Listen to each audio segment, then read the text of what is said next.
जो हमारे प्राचीन ग्रंथ हैं उसमें विदेश यात्रा को एक दुर्भाग्य माना गया है। अगर आपकी कुंडली में विदेश यात्रा का योग है तो उसे एक दुर्भाग्यपूर्ण योग माना गया है। गोवा में जितने भी क्रिश्चियन हैं आज, पहले सनातनी थे और किसी कारणवश उन्हें कन्वर्ट होना पड़ा। जितने मिक्स्ड रेस्टोरेंट्स हैं वहाँ पर आपको कोई गारंटी नहीं है, जब आप नॉन वेज कहते हैं तो आपको शुद्ध शाकाहारी खाना मिल रहा है।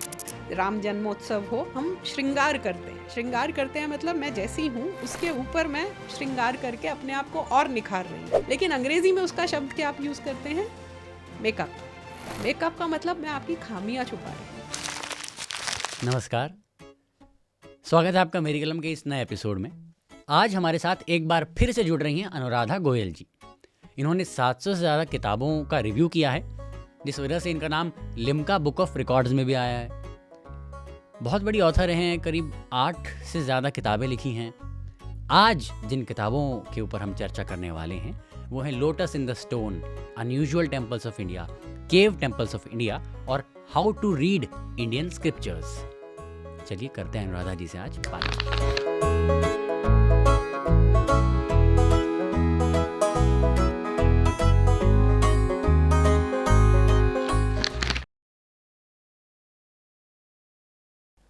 शुरू करें। नमस्कार मैम, बहुत बहुत स्वागत है आपका एक बार फिर। नमस्ते रमन, और बहुत बहुत धन्यवाद मुझे फिर से बुलाने का। जैसे मेरी कलम शो का नाम है, बुक रीडर्स के लिए है, तो आपने इतनी किताबें लिखी हैं जी। आज जब हम जेनजी और मिलेनियल्स को देखते हैं तो सारे समय बिंज वॉचिंग करेंगे या स्क्रॉलिंग रीडिंग का की वो हैबिट छूट गई है जी। तो स्वाध्याय क्यों ज़रूरी है आपके अकॉर्डिंग? मैंने जितने अपने ग्रंथ पढ़े हैं, राइट फ्रॉम तैत्तिरीय उपनिषद से लेकर महाभारत, जो कि हमारा सबसे बड़ा ग्रंथ है, उसमें हर ग्रंथ में एक ही चीज़ बार बार कही गई है कि स्वाध्याय करिए और प्रतिदिन करिए। स्वाध्याय का मतलब है आप कुछ नया प्रतिदिन सीखिए या कुछ नए पे प्रतिदिन चिंतन कीजिए। और इसका सबसे सुंदर विवरण हमें मिलता है तैत्तिरीय उपनिषद में। तैत्तिरीय उपनिषद का जो प्रथम भाग है उसे शिक्षावल्ली कहते हैं। और शिक्षावल्ली में एक गुरु अपने शिष्यों के साथ वार्ता कर रहे हैं और बहुत सारी चीज़ें सिखाते हैं उन्हें, लेकिन एक कॉन्वोकेशन एड्रेस है जो कि वो आउटगोइंग छात्रों को दे रहे हैं कि जब वो शिक्षा दीक्षा लेकर गृहस्थ आश्रम में प्रवेश करने के लिए तैयार हैं तो वो उनको एक एड्रेस देते हैं कि तुम बाहर निकल के ये करना। और उसमें वो इतनी सुंदर सुंदर चीज़ें बोलते हैं कि जाओ खूब सारा धन अर्जन करो और फिर उस धन को बांटो और खूब ऐसे बड़े व्यक्ति बनो, ये करो, खूब घूमो फिरो, विवाह करो, बच्चे करो, अगली जनरेशन को लाना तुम्हारा, अपने तुम जो तंतु तुम्हें अपने पूर्वजों से मिला है उसको कैरी फॉरवर्ड करना तुम्हारा कर्तव्य है। लेकिन सब करो, लेकिन उसके साथ साथ हर दिन स्वाध्याय करो, हर दिन। और स्वाध्याय ही नहीं करो, जो स्वाध्याय करो, जो सीखो उसको दूसरों के साथ बांटो भी, प्रवचनम। So the word use is स्वाध्याय प्रवचनम च। तो पढ़ो और उसको बांटो और उसके ऊपर चिंतन करो, उसके ऊपर विचार विमर्श करो, क्योंकि जब हम विचार विमर्श करते हैं तो उससे और सीखते हैं। तो ऐसा माना जाता है हमारे यहाँ कि जो लर्निंग है हमारी, जो हम सीखते हैं वो 4 भागों में होती है। एक तो जो हम अपने आचार्यों से सीखते हैं, जो आज की डेट में हम अपने स्कूल में, कॉलेज में, यूनिवर्सिटी में सीखते हैं, वो करीब 1/4 25% होता है। उसके बाद 25% हम सीखते हैं अपने पीयर ग्रुप से, अपने साथ में पढ़ने वाले साथियों से। जब हम एक दूसरे से बात करते हैं, उस विषय को हम पे विचार विमर्श करते हैं, तो हम अपने साथियों से सीखते हैं। और 25% जो है वो हम समय के साथ सीखते हैं। जब हमें समय के साथ अनुभव होता है, कालक्रम से होता है, तो ऐसे सीखते हैं। तो अलग अलग जगह पे हम सीखते हैं। तो और एक हम डेली अपने स्वाध्याय से सीखते हैं। तो स्वाध्याय को बहुत बहुत महत्व दिया गया है। पांडव भी जब तीर्थ यात्रा पे थे और जब वो वनवास में थे, वो कुछ भी करें ना करें, लेकिन उन्होंने स्वाध्याय कभी नहीं छोड़ा। और वो स्वाध्याय आपको धर्म के पथ पर रखता है। तो इसलिए स्वाध्याय को बहुत बहुत इम्पॉर्टेंट कहा गया है, डेली लर्निंग। और दूसरा, हम ये मानते हैं कि हमारा जो अल्टीमेट गोल है लाइफ में वो सच्चिदानंद है, सत चित आनंद। अब सत तो सत है, चित और आनंद कैसे आता है? वो ज्ञान से आता है। जैसे जैसे आपको ज्ञान प्राप्त होता जाता है आपको एक आनंद की अनुभूति होती है और वो आनंद बढ़ता जाता है। इनफैक्ट तैत्तिरीय उपनिषद में ही आनंद का बहुत सुंदर वर्णन है कि जो हम पृथ्वी पर हम छोटे छोटे आनंद रोज़ में लेते हैं, अगर उसको 1 यूनिट मान लिया जाए तो वो बढ़ते बढ़ते बढ़ते उसके कितने x to the power infinite is the Anand that you get when you get मोक्ष। सो हमारा जो ज्ञान है, जैसे आपकी संस्था भी कहती है इनफाइनाइट, तो वो एक हमें एक इनफाइनाइट एक अनंत आनंद की ओर जाने को कहती है। और ये छोटे छोटे आनंद जिनको हम आनंद समझते हैं जीवन का, वो आनंद कहीं हमें बांध तो नहीं रहे हैं और हमें उस परमानंद से दूर नहीं रख रहे हैं। तो उसके लिए और इस ज्ञान को या इस अज्ञान को निकालने के लिए हमें क्या चाहिए? स्वाध्याय। तो स्वाध्याय की बहुत बहुत है, और स्वाध्याय के साथ प्रवचन की, कि आप उसको बांटें, उसे समझें, एक दूसरे से समझें और उस ज्ञान को आगे भी ले जाएं। क्योंकि एक इटर्नल ज्ञान है, एक नित्य ज्ञान है जो हमेशा सही है, और दूसरा ज्ञान है जो उसका अप्लाइड फॉर्म होता है, उसके स्वरूप बदलते रहते हैं। तो उस बदले हुए स्वरूप को आगे ले जाना भी चिंतन से होता है। फिर मैं एग्जाम्पल देती हूँ। जो हमारे प्राचीन ग्रंथ हैं, हमारे ज्योतिष के प्राचीन ग्रंथ हैं, उसमें विदेश यात्रा को एक दुर्भाग्य माना गया है कि आपको, अगर आपकी कुंडली में विदेश यात्रा का योग है तो उसे एक बुरे स्थान पर माना गया है, एक दुर्भाग्यपूर्ण योग माना गया है। क्यों? क्योंकि किसी समय पर अगर आप लंबी यात्राओं पर जाते थे तो नहीं पता होता था कि आप वापस आएंगे नहीं आएंगे, या जाएंगे तो कब वापस आएंगे। सालों साल बाद आप वापस आते थे, आप अपने घर से, परिवार से, देश से दूर रहते थे, संचार के साधन नहीं थे, तो वो एक दुर्भाग्यपूर्ण था। लेकिन आज वही हमारा सौभाग्य है। अगर आज हमारी कुंडली में विदेश यात्रा योग है तो वो हमारे लिए एक सौभाग्यपूर्ण स्थिति बन जाती है। तो ऐसे देश काल परिस्थिति के अनुसार चीज़ें बदलती रहती हैं, और वो हम स्वाध्याय से ही उसको हम आगे ले जा सकते हैं। उस ज्ञान को हम देश काल परिस्थिति के अनुसार मोल्ड कर सकते हैं, उसे हम उस तरह से शेप देकर उसको यूज़ कर सकते हैं। तो नित्य ज्ञान तो हमेशा सेम रहेगा, नित्य जो है वो कभी बदलेगा नहीं, वो एटर्नल ट्रूथ्स हैं जो हमारे वेद में मिलते हैं। लेकिन जो बाद में जो हमारे दूसरे ग्रंथों में मिलते हैं, जिसको हम आज की डेट में साइंटिफिक डॉक्यूमेंट्स बोल सकते हैं, पुराण बोल सकते हैं, स्मृति बोल सकते हैं, उसमें बहुत चेंज की, that keeps changing with time. तो वो हम कैसे करेंगे, उसको बदलेंगे कैसे? नहीं तो फिर हम भी एक किताब के ये बन जाएंगे कि जो एक बार लिख दिया वो पत्थर की लकीर है। नहीं, ऐसा नहीं है, हम आगे आगे आगे उसको ले जाते रहते हैं। तो उसके लिए भी हमें स्वाध्याय और प्रवचन, ये दोनों की ज़रूरत है। तो इसलिए स्वाध्याय का, और दूसरा आप देखेंगे कि अगर आप अपने जीवन के रूटीन में, आपकी नित्य कर्म में, अगर आप कुछ समय 10 मिनट, 30 मिनट, एक मुहूर्त, 48 मिनट्स हम उसको स्वाध्याय के लिए रख देते हैं, तो आप अपने जीवन में स्वतः ही परिवर्तन देखने लगेंगे। आपको अपने आप ही आपका ज्ञान धीरे धीरे धीरे धीरे आपको it will expand your horizon. एक मुहूर्त 48 मिनट्स का होता है जी। काफ़ी क्लीशे सवाल है, why to read inner scriptures? हमारे ग्रंथों को, धर्म ग्रंथों को, शास्त्रों को पढ़ने का आज की तारीख में रेलेवेंस क्या है? मॉडर्न डे में जब देखते हैं, डिजिटल एज में जी, तो आज का जो लाइफस्टाइल है वो उन्हें क्या मिलेगा? तो like I said, these are, ये जो नित्य सत्य हैं, जो हमेशा सत्य हैं, बहुत बार हमें वो अपनी दृष्टि में सत्य नहीं लगते। जैसे फॉर एग्जांपल, मेरे सामने कोई बहुमूल्य चीज़ पड़ी है, मुझे लगेगा उठा लो, वो टेम्पटेशन मेरे में आ जाएगी, चाहे मैं बाद में उसके लिए पछताऊँ। लेकिन हम लोग सब टेम्प्ट होते हैं किसी ना किसी चीज़ से, डिपेंडिंग ऑन हम क्या चीज़ हम ढूंढ रहे हैं। अब किसी चीज़ को देखकर, लेट्स से आपकी कोई बहुमूल्य चीज़ पड़ी है जो मुझे भी बहुत अच्छी लग रही है। अब आप इधर उधर हुए तो मेरे मन में आएगा मैं ले लूँ, इसको कौन सा पता चलेगा, ठीक है। और उसके बाद हो सकता है मैं अपने आप को रोकूं कि नहीं, दिस इज़ नॉट राइट, मैं नहीं लेती हूँ। और एक स्थिति ये है कि मेरे सामने आप कुछ भी रख दीजिए, अगर वो मेरा नहीं है तो मेरी उस पर आसक्ति नहीं होगी। ठीक है, तो 3 स्टेजेस हो गई। एक तो मैंने उठा लिया, दूसरा मेरा मन हुआ लेकिन मैंने अपने आप को रोक लिया, तीसरा मेरा मन ही नहीं हुआ क्योंकि ये मेरी है ही नहीं। तो ये जो प्रोग्रेशन है ये हमें तब पता चलती है जब हमें एक कांस्टेंट रिमाइंडर मिलता रहता है कि हमारा धर्म क्या है। और हम इट इट डजेंट मैटर कोई देख रहा है या नहीं देख रहा, आपका अंतर्मन देख रहा है। क्योंकि अगर आपने उठा लिया तो बाहर की कोई संस्था या कोई तंत्र आपको दंड दे या ना दे, आपका मन आपको दंड देता रहेगा, वो मन आपको कचोटता रहेगा और वो आपके आनंद की क्षति कर रहा है। जब आपके मन में ये आ गया कि यार मैंने गलत किया ये, तो किसी और को कुछ करने की ज़रूरत ही नहीं है, आपका ही मन आपको दंडित करता रहेगा और फिर जो आनंद आप ढूंढ रहे हो वो क्षीण होता रहेगा।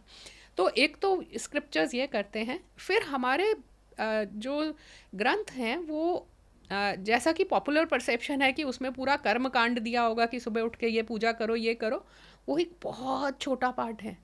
वो जीवन के जिनको आज लाइफ स्किल्स बोलते हैं, जिनको आज मोटिवेशनल स्किल्स बोलते हैं, वो सब उसमें मिलता है, प्रैक्टिकल मिलता है। फॉर एग्ज़ाम्पल जैसे महाभारत में हमें टैक्सेशन पे पूरा ज्ञान मिलता है कि टैक्स सिस्टम कैसा होना चाहिए, एक अच्छे समाज का, एक अच्छे समृद्ध सुखी एक अच्छे समाज का टैक्स सिस्टम कैसा होना चाहिए, कर किससे कर लेना चाहिए, किससे नहीं लेना चाहिए, किससे कितना लेना चाहिए, यहाँ तक मिलता है। मुझे याद है एक जगह बोला गया कि 1/6 अर्निंग से ज़्यादा अगर आप टैक्स लेते हैं तो आप सामने वाले को पीड़ित कर रहे हैं, which works out to be about 16-17%।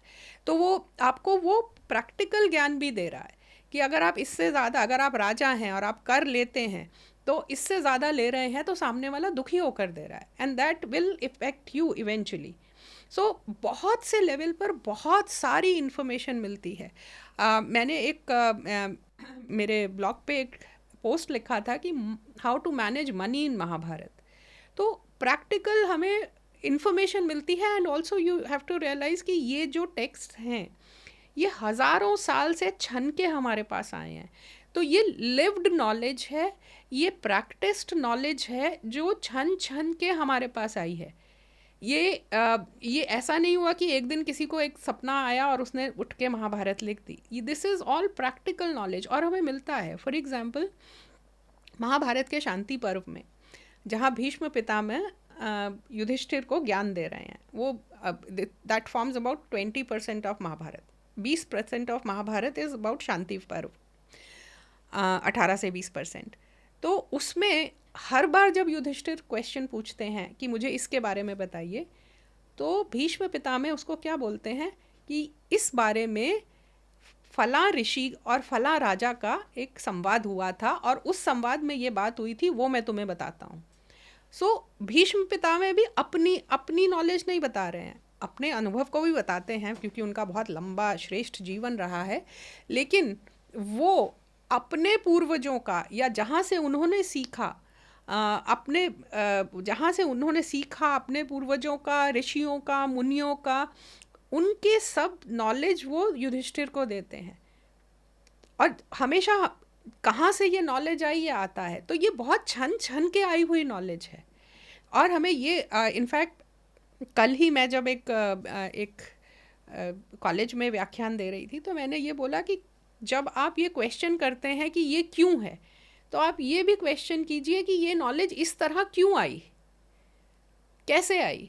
अगर आज हमें बोला जाता है कि तुम अगर हमारे में संस्कृति में पहले, अभी तो कोविड के बाद सब नमस्ते करने लगे, हमारे में पहले से था, हम किसी भी अनजान आदमी को छूते नहीं थे, तो हमें तब भी ये पूछना चाहिए था हम क्यों नहीं छूते हैं।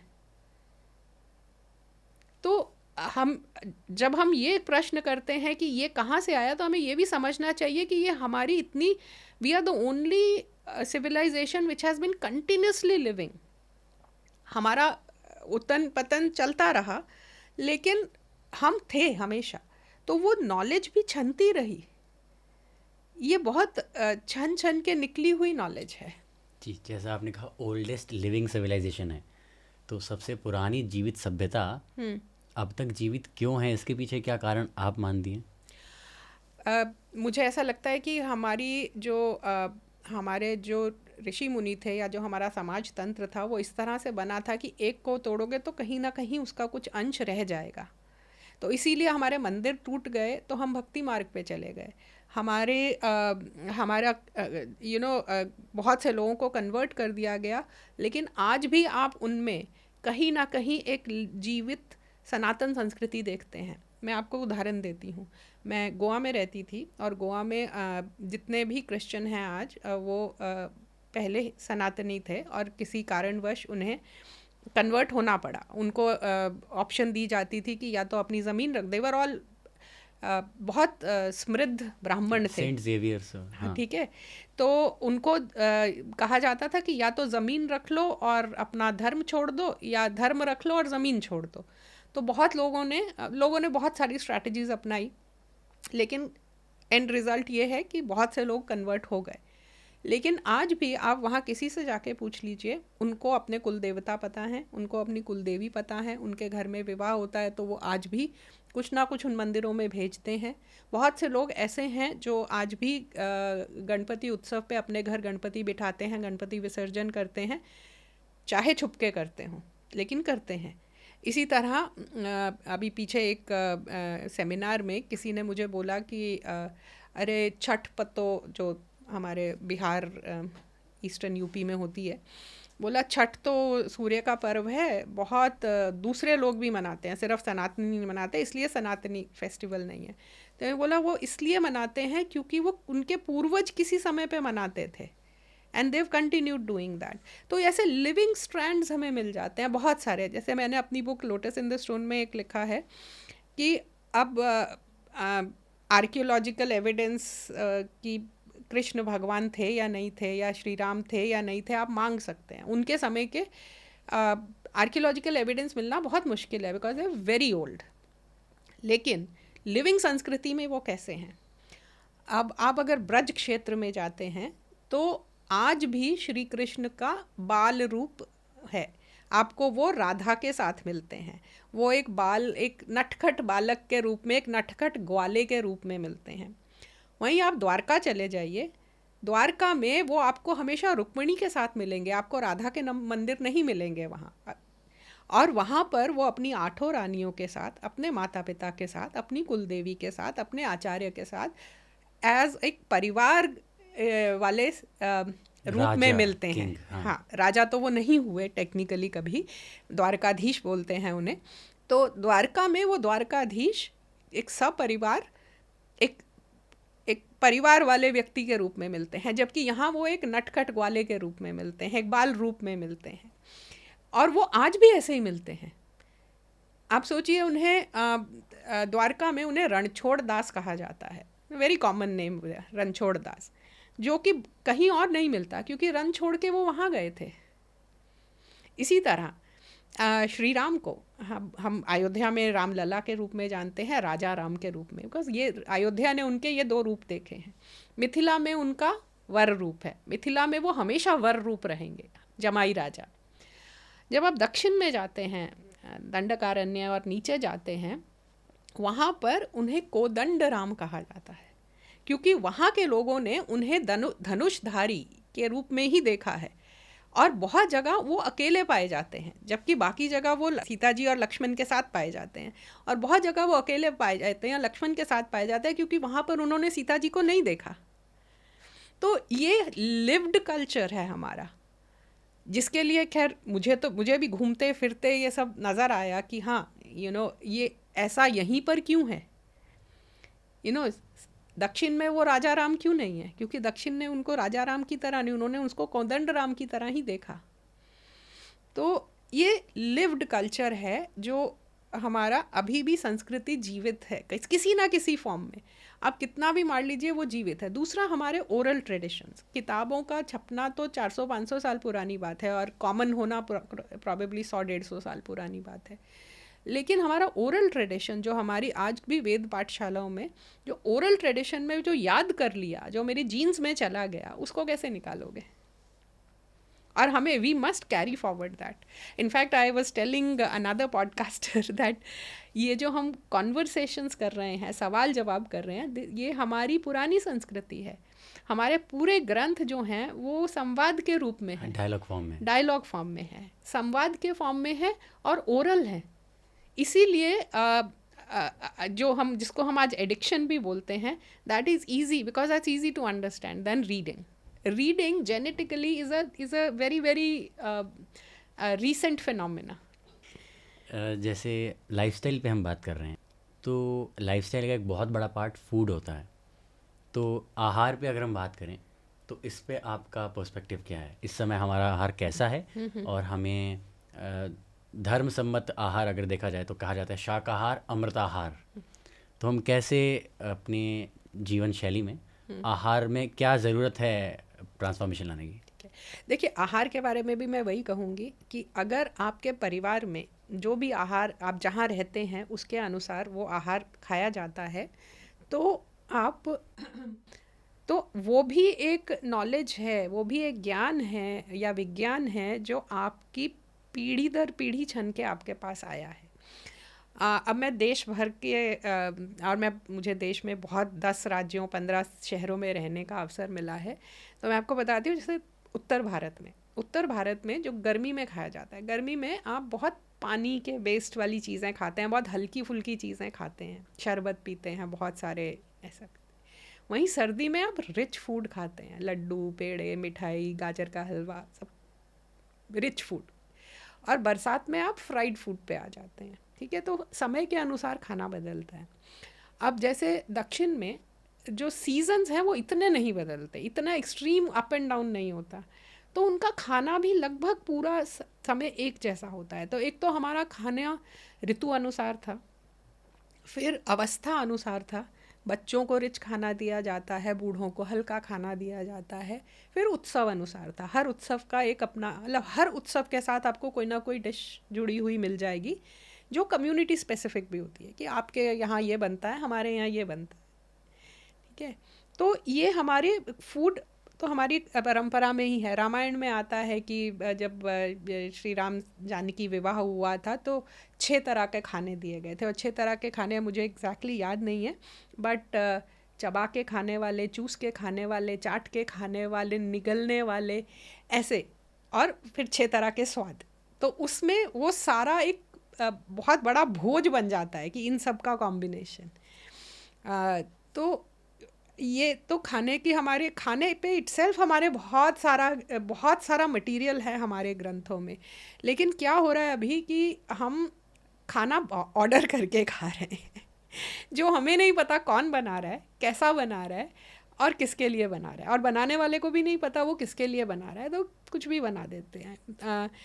क्लाउड किचन्स का जो कॉन्सेप्ट है वो व्यापार के लिए तो बहुत अच्छा है, क्योंकि वो उनके हिसाब से ऑप्टिमाइज़ कर देता है. बट आपके लिए अच्छा है या नहीं, क्योंकि क्लाउड किचन जैसे जैसे हम ऑटोमेट करते जाते हैं वैसे वैसे आप द टाइम बिटवीन द जो खाना जब पक रहा है और जब आप खा रहे हैं वो बढ़ता जाता है. तो खाना हमारी शब्दावली में खाना बासी होता जा रहा है. तो उस खाने को, हमारे यहाँ खाना जैसे ही पकता था आप वैसे ही खाते थे, बासी खाना नहीं खाया जाता था. तो क्लाउड किचन्स के साथ, ऑर्डर्स के साथ आप वो गैप बढ़ाते जा रहे हैं, बासीपन. और प्लस अगर आप रेस्टोरेंट में भी जाते हैं तो रेस्टोरेंट में आपको कोई भी ऐसी, अगर आप दाल ऑर्डर करते हैं तो फ्रेश तो बना के आपको 20 मिनट में दे नहीं सकता दाल. तो उसने बना के रखी होगी पहले, 2 दिन पहले, 4 दिन पहले, कितना भी पहले. तो हम बासी खाना बहुत खा रहे हैं और बासी खाने को तमस कहा गया है. तो हम तमस बहुत ले रहे हैं. तो वो तमस जब हमारे अंदर जाएगा, तो जैसे अन्न ब्रह्मा कहते हैं कि जो जैसा अन्न वैसा तन वैसा मन, तो वो सब हमारे को इम्पैक्ट करता है. तो आई थिंक आप जैसे यंगस्टर्स को ये एक अभियान ही शुरू करना चाहिए कि अपना खाना पका के खाइए, घर में बना के खाइए.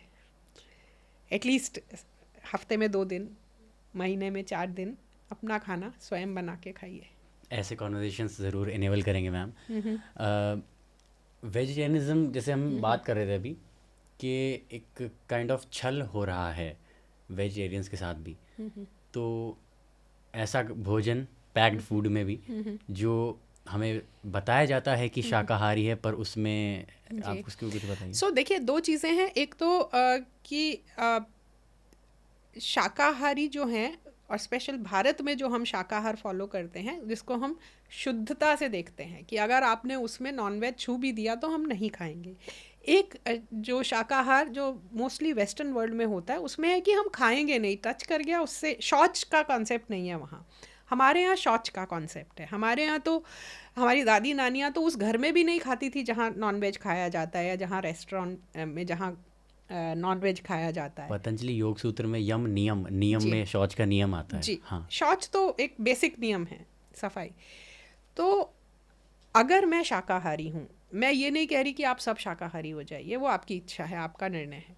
लेकिन अगर मैं शाकाहारी हूँ और आप एक रेस्टोरेंट चलाते हैं और आपसे मैंने शाकाहारी भोजन माना और आपने वही कड़छी नॉनवेज में से निकाली और मुझे खाना सर्व कर दिया, तो मेरे हिसाब से वो एक बहुत बड़ा जघन्य पाप है, और वो पाप बहुत हो रहा है। जितने मिक्स्ड रेस्टोरेंट्स हैं वहाँ पर आपको कोई गारंटी नहीं है कि आपको जब आप नॉन वेज कहते हैं तो आपको शुद्ध शाकाहारी खाना मिल रहा है। और इंसिडेंटली हमारे देश के जो बड़े बड़े सेलिब्रेटेड शेफ्स हैं, वो भी इस बात को मानते हैं कि उनकी किचन में कुछ भी शुद्ध शाकाहारी नहीं होता। कड़छी तो इधर से उधर जाती ही है। और कोई भी शेफ़, आप, बहुत अनफॉर्चुनेट बात है कि हम भारत की बात कर रहे हैं, और कोई भी शेफ़ अगर वो वेजिटेरियन है तो वो किसी भी फूड एंड बेवरेज इंडस्ट्री में काम नहीं कर सकता, क्योंकि नॉनवेज तो बनाना ही पड़ेगा। और दूसरी बात मैं ये कहना चाहूँगी कि हम ये भूल जाते हैं कि जब हम कहते हैं कि I am non vegetarian, I am saying everybody is a vegetarian, because आप वेज नॉन वेज तो आपकी चॉइस है, आप खाते हैं या नहीं खाते हैं। वेजिटेरियन तो सब खाते हैं, एवरीबडी इज़ अ वेजिटेरियन। तो ये वेजिटेरियंस का राइट बनता है कि उन्हें जब वेजिटेरियन खाना जो दिया जा रहा है वो सच में वेजिटेरियन हो, वो सिर्फ नाम के लिए वेजिटेरियन नहीं हो। And I am not even going कि जो गलत ऑर्डर डिलीवर हो जाते हैं, वेज ऑर्डर किया नॉन वेज डिलीवर हो गया, उसको मैं 1 मिनट के लिए मिस्टेक मान के, गलती मान के साइड में रखती हूँ कि इक्का दुक्का केसेस हो सकते हैं। लेकिन जानते बूझते एक वेजिटेरियन आदमी को नॉन वेज देना पाप है जी। और ये हमारे वेजिटेरियन भाइयों बहनों को ये समझना होगा कि जब आप बाहर खा रहे हैं, या तो आप शुद्ध शाकाहारी में खाइए, या फिर आप अपना घर से खाना लेके चलिए, या फिर आप अपनी जितनी प्रिकॉशंस ले सकते हैं लीजिए, या फिर इंडस्ट्री को इस बात को एक्सेप्ट करना होगा कि वेजिटेरियंस की ये रिक्वायरमेंट्स हैं and we must meet them. इससे हम अभी जो बात कर रहे थे कृष्ण जी की, तो वो स्टोरी आप बता सकती हैं? कृष्ण जी ने विदुर की वाइफ के से प्रेम से, पर हाँ। दुर्योधन जो भव्य स्वागत के साथ प्रेम कुछ पॉम्पस शो के साथ खिलाना चाह रहा था, राजसी ठाट बाट के साथ भोजन, वो स्वीकार नहीं किया कृष्ण जी ने। तो उसके पीछे स्ट्रेटजी क्या थी? और तो ये बात उस समय की है जब कृष्ण पांडवों के दूत बन के हस्तिनापुर आए थे। तो वो संधि करवाने आए थे, वो एक लास्ट एफर्ट करने आए थे कि युद्ध ना हो और पांडवों को 5 गांव मिल जाएं तो हम शांति से रहेंगे। बिकॉज वो जानते थे कि जब युद्ध होगा तो कितना विध्वंस होगा और कितनी हिंसा होगी। तो जब वो हस्तिनापुर आए तो दुर्योधन, क्योंकि वहाँ के युवराज थे, तो वो उन्होंने खूब अच्छे से स्वागत किया और उन्हें अपने महल में आमंत्रण दिया। तो कृष्ण जी ने विदुर जी के साथ रहना और विदुर जी के यहाँ खाना खाना चुना बजाय कि दुर्योधन के। तो उसके 2 कारण हो सकते हैं।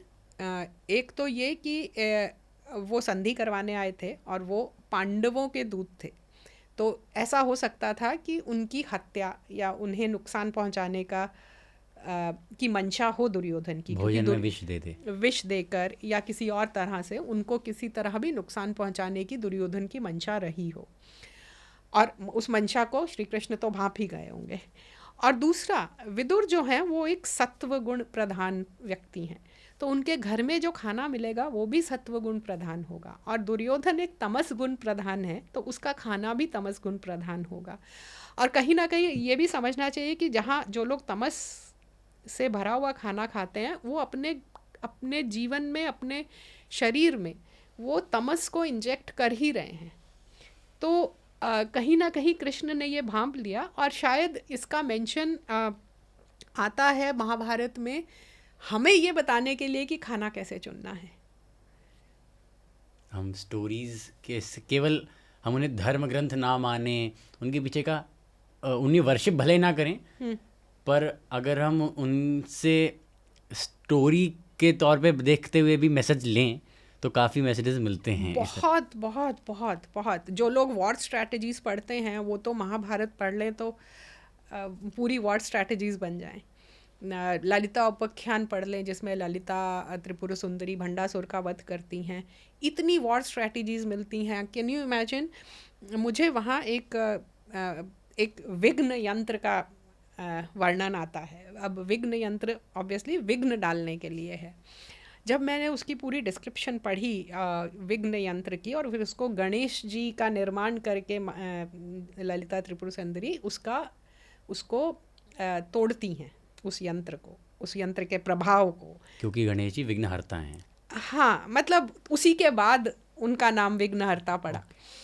तो जो वो विघ्न यंत्र है उसका जो वर्णन है वो वर्णन ऐसा है जो हमें आज की मीडिया द्वारा फैलाई हुए भ्रम के रूप में मिलता है। तो जब मैंने पढ़ा इसे, ये तो पूरा का पूरा वर्णन आज के मीडिया भ्रम को डिस्क्राइब करता है कि आप अब अपने लोग भेजिए। उस ज़माने में लिखा है कि आप अपने लोग भेजिए और वहाँ के लोगों को भ्रमित करके अपने राजा के अगेंस्ट कर दीजिए। Exact description.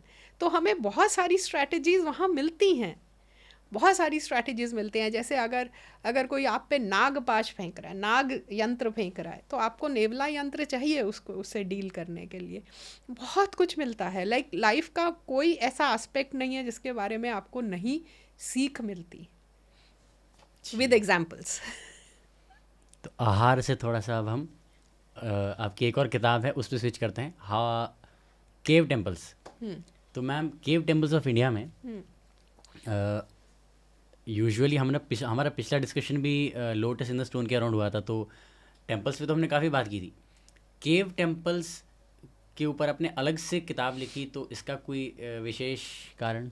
जो केव टेम्पल्स हमारे सबसे पुराने मंदिरों में है। So caves were the oldest dwelling places. सबसे पहले आदि मानव गुफाओं में ही रहना शुरू हुआ, तो उसने मंदिर भी गुफाओं में बनाए। लेकिन हमारे जो सबसे सुंदर मंदिर मिलते हैं वो भी हमें गुफाओं में मिलते हैं। अगर आप बादामी की गुफाओं में जाइए कर्नाटक में, या मुंबई से दूर एक द्वीप है, एलिफेंटा केव्स हैं वहाँ पर, तो उनको देखिए। या फिर आप अजंता एलोरा की गुफाएं देखिए, या बिहार में बराबर गुफाएं देखिए। तो ये हमें बहुत सुंदर सुंदर मिलते हैं, और वो भी एक कंटिन्यूड लिविंग ट्रेडिशन है। अब केव्स दो तरह की हैं। एक होती हैं कंदराएं, जिन्हें हम, जो पर्वतों के शिखर पे नेचुरल केव्स हैं जहाँ पर हमारे ऋषि मुनि रहकर तपस्या करते थे। और दूसरी है मैन मेड केव्स, जो कि हमें, जैसे अजंता एलोरा मैन मेड हैं, बराबर केव्स मैन मेड हैं, या हमें विदिशा में सांची भोपाल के पास भीमबेटका मिलती हैं जो नेचुरल केव्स हैं, और एक उदयगिरी केव्स मिलती हैं जो मैन मेड केव्स हैं, जिसमें बहुत सुंदर सुंदर एक बहुत विशाल स्कल्पचर है वराहा रूप का, विष्णु के वराहा रूप का, जब वो पृथ्वी को समुद्र से निकाल रहे हैं। तो ये हमें अलग अलग समय की केव्स मिलती हैं। फिर हमें उज्जैन के शहर में, उज्जैन एक सिटी है, इट्स अ पुरी, और प्लेन्स में है, वहाँ पर हमें भर्तृहरि की गुफा मिलती है जहाँ पर वो तपस्या करते थे या मेडिटेशन किया करते थे। हमें उत्तराखंड के कुमाऊं में पातालेश्वर केव्स मिलती हैं, जो कि बहुत अंदर जाके, एक बहुत नैरो रास्ते से जाके फिर एक बहुत बड़ी केव खुलती है। जैसा कि शायद एक स्काई-फाई मूवीज़ में दिखाया जाता है कि आप you are leading to nowhere and suddenly एक बहुत बड़ा कक्ष खुलता है, फिर वहाँ अंदर बहुत कुछ रहता है वैसा। तो और वहाँ पर बहुत लो ऑक्सीजन रहता है, बहुत ऑक्सीजन कम रहता है। अगर आपको ज़रा सी भी सांस की तकलीफ़ है तो आपको रिकमेंड किया, आज की डेट में बोला जाता है कि आप वहाँ मत जाइए। इवन भर्तृहरि केव्स जो कि सिटी के अंदर हैं, वहाँ पर भी oxygen levels are very low. So कहीं ना कहीं हमारी ये जो केव्स थी ये तपस्या के लिए भी यूज़ होती थी। फिर केव्स हमारे ट्रेड रूट्स पे भी मिलती हैं। अगर आप हमारे जो प्राचीन पथ देखें, जो दो मेन हाईवे थे हमारे प्राचीन काल के, एक उत्तर पथ और एक दक्षिण Path. Uttar Path is what we know today as Grand Trunk Road, GT road, which use to come somewhere from Taxila to down to Dhaka probably. आज भी अमृतसर से लेकर कलकत्ता तक वही रोड है, उत्तर पथ जिसको बोलते हैं, ancient road. You know we incidentally उसको अभी शेरशाह सूरी को उसका क्रेडिट दिया जाता है, but this is mentioned in very very ancient text. दूसरी थी दक्षिण पथ, जो करीब पटना से के आसपास से शुरू होकर और नीचे पैठन तक जाता था, और इनका इंटरसेक्शन कहीं काशी के आसपास होता था। तो काशी इसलिए भी इम्पॉर्टेंट है कि वहाँ पर उत्तर पथ और दक्षिण पथ मिलते थे, ट्रेड रूट्स मिलते थे। और हमें बहुत सारी केव्स जो हैं वो इन ट्रेड रूट्स पे मिलती हैं। तो ये केव्स प्रॉबेबली हमारे ट्रेडर्स भी यूज़ करते थे रहने के लिए। और मेरा ऐसा मानना है कि साल के 8 महीने ट्रेडर्स यूज़ करते थे उनको रहने के लिए, और 4 महीने जब चतुर्मास होता था तो हमारे साधु संत यूज़ करते थे, क्योंकि अदरवाइज साधु संत मूव करते रहते थे, लेकिन 4 मास में, चतुर्मास में वो मूव नहीं करते हैं, वो एक ही स्थान पर रहते हैं। तो वो चतुर्मास के टाइम शायद वो यूज़ करते थे। अब बुद्धिस्ट मोनेस्ट्रीज़ भी थी बहुत सारी केव्स में जो उनको यूज़ करते थे। तो caves have always been an integral part of our systems till very recent times, जब उनका कोई जब वो एक टूरिस्ट अट्रैक्शन बन के रह गए हैं, which is also a utility, but उनको प्रैक्टिकली हम कहीं यूज़ नहीं करते हैं। बट आई एम श्योर कोई ना कोई टूरिज़्म एंटरप्रेन्योर आएगा जो केव टेम्पल्स केव होटल्स बना देगा, या केव्स के में रहने के एक एक्सपीरियंस को फिर से पुनर्जीवित करके हम कर सकते हैं। आज की डेट में मुझे नहीं पता भारत की कोई भी केव्स हैं जो इनहेबिटेबल हैं, जहाँ हम रह सकते हैं। जी मैम, तो जैसे मुझे ये समझ में आ रहा है कि स्पिरिचुअल लाइफस्टाइल जो है, आध्यात्मिक जीवन शैली हमारे समाज तंत्र को भी मजबूत बनाती है, एज अ ह्यूमन बीइंग हमें और इवॉल्व स्टेट में पहुंचाती है। कमिंग टू स्क्रिप्चर्स अगेन, मुझे एक मेरा फ्रेंड याद आ गया। मैंने उससे पूछा तुझे पता है पांडव कितने थे? कहता 5 थे, एक भीम, एक उसका बड़ा भाई, एक छोटा भाई, 2 के मैं नाम भूल गया। 3 तो पता है मेरे को। तो स्क्रिप्चर्स से मुझे याद आया दुर्गा सप्तशती, ये भी, इसका आपकी लाइफ में कितना बड़ा रोल है? बहुत बड़ा रोल है। सो दुर्गा सप्तशती जो है वो मैंने जो स्क्रिप्चर्स पढ़े हैं जितने, उसमें सबसे कॉम्प्लेक्स, सबसे ज़्यादा लेयर्ड जो नॉलेज है वो मुझे अभी तक उसमें मिली है। और वो देवी के 3 स्वरूपों का है। और वो शायद क्योंकि देवी जो हैं वो कहती हैं कि मैं हर स्त्री का मैं ही हूँ, हर स्त्री मैं ही हूँ।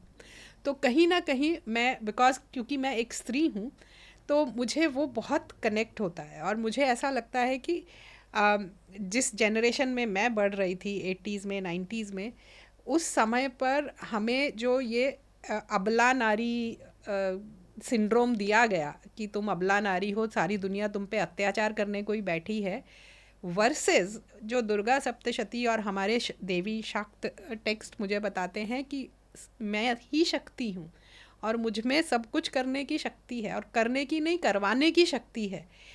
तो ये एक बहुत डायमेट्रिकली ऑपोजिट पैराडाइम्स हैं कि एक जगह मुझे अबला नारी बता दिया गया और एक जगह मुझे शक्ति का स्तोत्र बता दिया गया कि मैं ही शक्ति हूँ, मेरे से ही सारी दुनिया निकली है।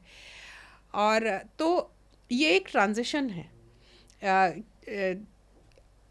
और मैं अब सब you know I tell all the women कि तुम अपने अंदर की शक्ति को टैप कर लो, ये छोटी छोटी चीज़ें मांगने की ज़रूरत ही नहीं पड़ेगी, वो तुम्हारे पास खुद चल के आएंगी। You know we are trapped in a fact where we are only asking for मुझे जॉब दे दो, मुझे ये दे दो, मुझे वो दे दो। छोटी छोटी चीज़ें, जबकि the role we women traditionally had in a society was that of empowering rather than asking for empowerment. I was the empowering one. And if you go, even if you go in our family, traditional families, you will still see women deciding what will happen. आपके घर में क्या उत्सव होगा, किसको क्या देना है, क्या लेना है, पैसा कैसे खर्च होगा, कहाँ इन्वेस्ट होगा, कहाँ क्या होगा, वो सब कुछ पता रहता है उन्हें. They decide. Man's role was to earn. That's it. So I think women need to tap into that energy and get back to empowering roles, which may be in the forefront, which may be at the back. That is their choice. So ये दुर्गा सप्तशती और बाकी देवी texts पढ़ के हमें you realize कि अच्छा देवी मेरे अंदर ही है. और again in one of my books I have mentioned this कि उत्तर भारत में कन्या पूजन होता है नवरात्रों में, जिसको कंजक बोलते हैं, कन्या पूजन होता है. तो जब हम छोटे बच्चे थे हम भी कन्या बन के जाते थे, घर घर जाते थे, सब हमारी पूजा करते थे.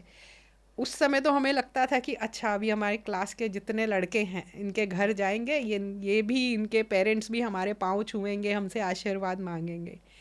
लेकिन अब मुझे उस रिचुअल का मतलब समझ में आता है कि उस एज में जब मैं 5, 6, 7 साल की थी, I was obviously dependent on my parents and the rest of the society.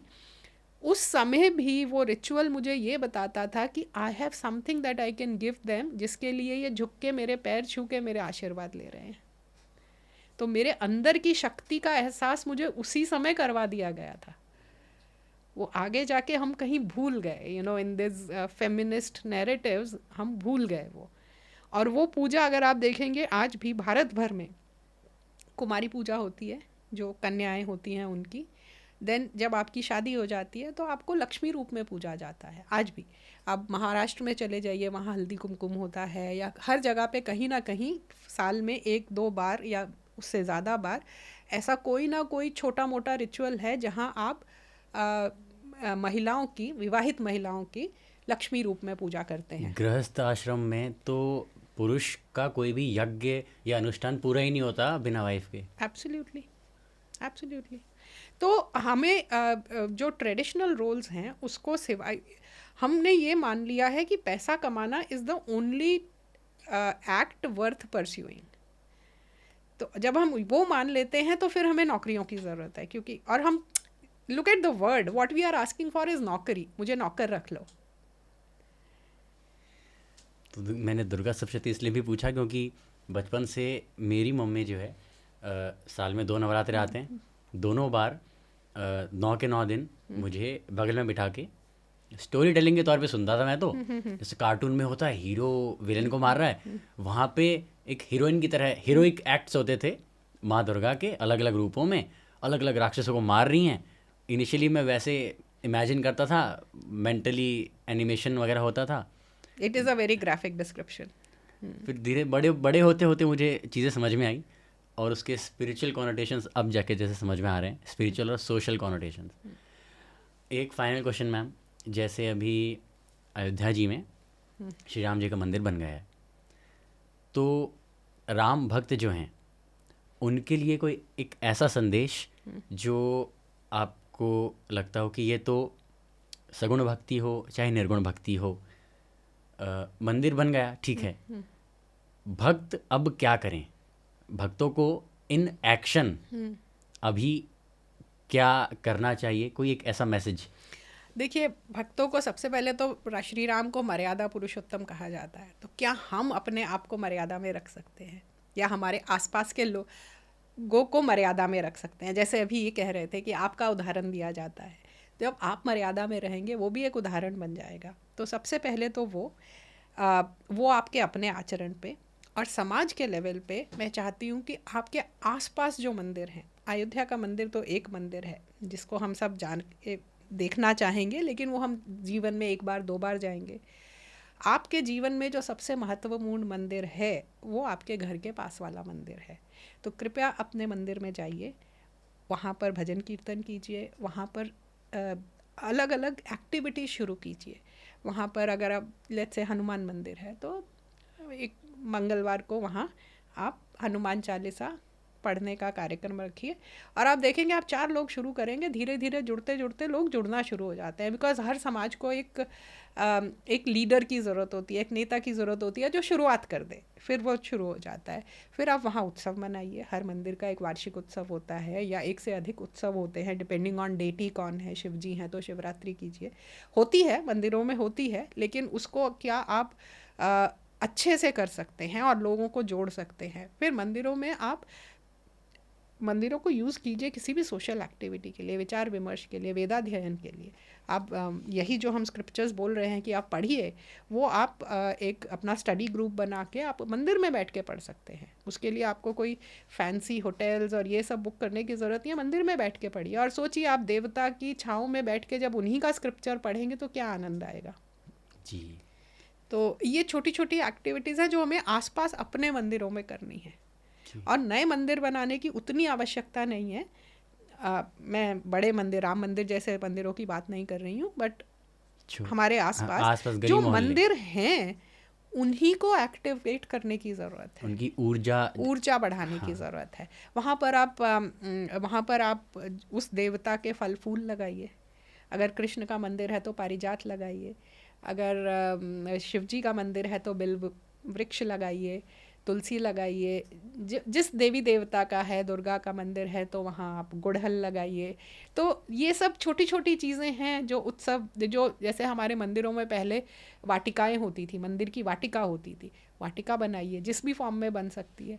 तो बहुत सारे काम हैं करने वाले। हम एक बुकलेट तैयार करने की कोशिश कर रहे हैं कि एक मंदिर में क्या क्या होना चाहिए, क्या क्या कर सकते हैं आप। गाइए बजाइए। अभी तो वहाँ पे सब इलेक्ट्रॉनिक ड्रम बजते हैं। क्यों बजते हैं भाई? भक्तों की कमी हो गई है, इसीलिए बजते हैं ना। तो आप जाइए वहाँ पे, ढोलक बजाइए, मंजीरे बजाइए, गाइए। जितने आपके अपकमिंग म्यूजिशियंस हैं अपने टाउन के, उनको एक प्लेटफॉर्म दीजिए वहाँ पर गाने बजाने का। तो बहुत कुछ हो सकता है। मैं तो लिमिटेड अपने आइडियाज़ बता रही हूँ। आप लोगों की generation can come up with million other ideas. Thank you so much ma'am, बहुत बहुत धन्यवाद हमारे साथ जुड़ने के लिए। जो प्रैक्टिसेस आपने बताई हैं ये हमारी दर्शकों तक पहुंचेंगी। तो इंडीड मंदिर, जो कि आपने लास्ट एपिसोड में बताया था, शक्ति क्षेत्र होते हैं, तो उन शक्ति क्षेत्रों की ऊर्जा बढ़ेगी तो वो उससे हम सभी, पूरा समाज ही लाभान्वित होगा। थैंक यू सो मच हमारे साथ जुड़ने के लिए। Thank you so much Raman. तो आज के एपिसोड में हमने अनुराधा जी के साथ बात की फूड के ऊपर, कि भोजन में भी ऊर्जा होती है और कैसे हम भोजन की उस ऊर्जा को बनाए रखने के लिए कुछ चुनिंदा प्रैक्टिसेस कर सकते हैं। हमने रिचुअल्स एंड प्रैक्टिसेस जो हैं भारत की काफ़ी पुरानी परंपराओं में चली आ रही हैं, उन प्रैक्टिसेस के ऊपर जाना और ये जाना कि स्पिरिचुअल लाइफस्टाइल किस तरह सोसाइटी को, इस समाज तंत्र को बेहतर बनाने में मदद करता है। अगर आपने ये एपिसोड टेलीविज़न पे देखा तो कृपया हमें यूट्यूब पे PMC हिंदी सर्च करके चैनल को सब्सक्राइब कीजिए। और अगर आपने यूट्यूब पे देखा है तो VMC हिंदी को दूसरे सोशल मीडिया हैंडल्स पे भी फॉलो कीजिए, क्योंकि हमारी सोशल मीडिया टीम रोज़ बहुत ही मेहनत कर रही है। सायोनारा आपका प्यारा। मैं रमन अभी लेता हूँ विदा, पर मिलूंगा दोबारा किसी नए लेखक, नई किताब के साथ। करेंगे खूब सारी ज्ञान और अनुभव वाली बात। तब तक के लिए देखते रहिए PMC हिंदी।